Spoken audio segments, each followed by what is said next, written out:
Alhamdulillahirabbil alamin. La ilaha illallah wahdahu la syarika lahu wa asyhadu anna Muhammadan abduhu wa rasuluhu la nabiyya ba'd. A'udzu billahi minasy syaithanir rajim. Ya ayyuhalladzina amanu la taqulu ra'ina wa qulu unzurna wasma'u walil kafirina azabun alim. Al-Quran surat 2 ayat 104. Al-Quran surat Al-Baqarah. Bapak Ibu para jemaah yang dirahmati oleh Allah, sebentar lagi atau beberapa hari lagi saudara-saudara kita yang beragama Kristiani akan merayakan hari rayanya yang disebut dengan Natal. Nah, makanya kita perlu mengingatkan kembali kepada kita umat Islam dalam artian itu secara internal kita, bahwa di masyarakat ini terjadi fenomena di mana saat peringatan hari besar agama non-Islam, sebagian umat Islam atas nama toleransi dan persahabatan menggunakan atribut ataupun simbol keagamaan Muslim yang berdampak pada syiar keagamaan mereka, dengan dalih mungkin untuk memeriahkan kegiatan keagamaan Muslim atau non-Islam. Tapi ada sebagian pemilik usaha, ada hotel, yang kadang supermarket, yang kadang juga departemen, atau mungkin juga restoran dan lain sebagainya. Bahkan mungkin ada juga di kantor-kantor pemerintahan atau mungkin juga kantor swasta yang mengharuskan kadang-kala karyawannya itu termasuk yang Muslim untuk menggunakan atribut keagamaan daripada non-Muslim. Maka menghadapi persoalan atau terhadap masalah ini, muncullah satu pertanyaan mengenai hukum kita mempergunakan daripada atribut keagamaan non-Muslim itu. Nah, oleh karena itu Majelis Ulama sudah membantu persoalan ini, sudah mengeluarkan fatwanya tentang persoalan ini. Yani fatwa Majelis Ulama Indonesia Pusat nomor 56 tahun 2016 yang sampai saat ini tidak dijawab. Dan itu pun memperkuat daripada fatwa Majelis Ulama tahun 1981.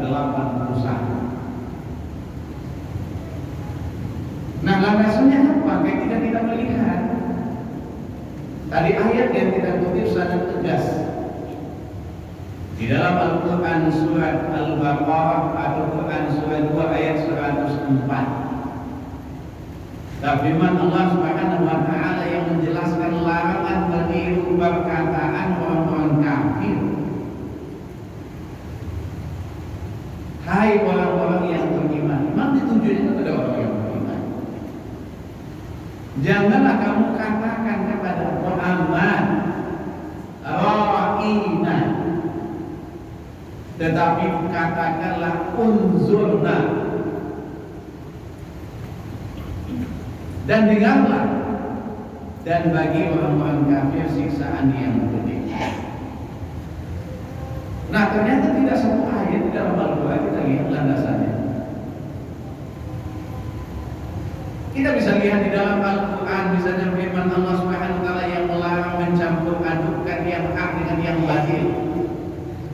Nah, kita lihat di dalam Al-Quran surat 2 ayat 42. Wa la talbisul haqqa bil batil wa taktumul haqqa wa antum ta'lamun. Tegas ya Allah. Dan janganlah kamu campur adukkan yang hak dengan yang batil, dan janganlah kamu sembunyikan yang hak itu sedang kamu mengetahui. Bukankah juga kita dipandu oleh Allah dalam Al-Quran surat Al-Kafirun ayat 1 sampai ayat 6 itu?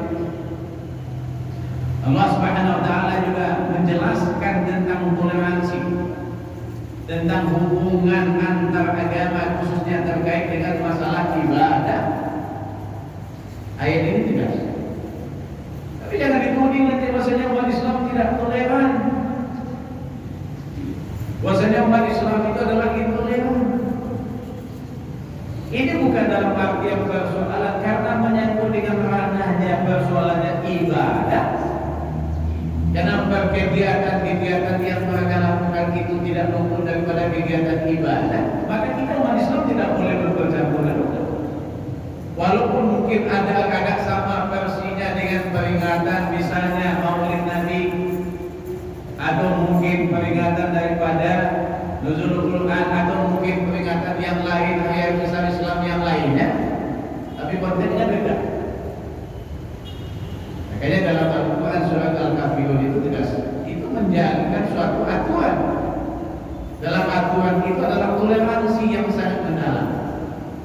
Qul ya ayyuhal kafirun la a'budu ma ta'budun wa la antum 'abiduna ma a'budu wa la ana 'abidun ma abadtum wa la antum 'abiduna ma a'budu lakum dinukum waliyad.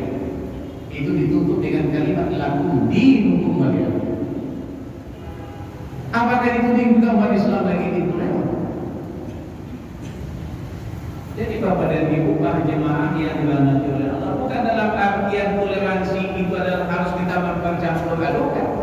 Ketika kita adalah umat Islam, kemudian nanti ketika saudara-saudara kita merayakan kegiatan Natalnya, kemudian kita datang juga mengucapkan selamat dalam pandangan dan kacamata daripada fatwa Majelis Ulama yang sudah dikeluarkan, yang sampai saat ini tidak dicabut, hukumnya datang.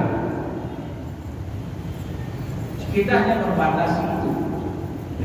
Dari segi muamalah tidak ada masalah. Silakan bagi Bapak dan Ibu ingin adalah bermuamalah, hubungan dagang kan silakan saja. Hubungan sosial kemasyarakatan silakan saja. Tapi menyangkut dengan persoalan masalah akidah ini kita dibatasi. Itu aja persoalannya. Kita juga bisa lihat dalam Al-Quran firman Allah Subhanahu wa taala yang juga menjelaskan larangan mengikuti jalan, mengikuti petunjuk dan juga adalah sinar selain daripada Islam. Di antara lain Al-Quran surat 3, Al-Quran surat 6 ayat 153. Wa anna hadza sirati mustaqima fattabi'uhu wa la tattabi'us subula fatafarraqa bikum an sabili dzalikum wasaqum bihi la'allakum tattaqun. Dan bahwa yang kami perintahkan ini adalah jalanku yang lurus kata Allah, maka ikutilah dia. Karena kalimatnya fattabi'u, maka ikutilah dia. Dan janganlah kamu mengikuti jalan-jalan yang lain, karena jalan-jalan itu menceraikan kamu daripada jalannya Allah. Yang demikian itu diperintahkan Allah kepadamu agar kamu itu bertakwa. Tidak satu ayat di dalam Al-Quran yang bagus seperti ini. Dan juga banyak hadis yang menjelaskan yang persoalan ini.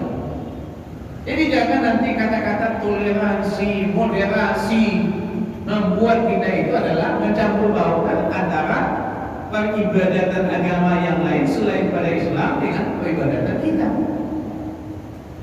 Jadi sudah ada rambu-rambunya kita lihat.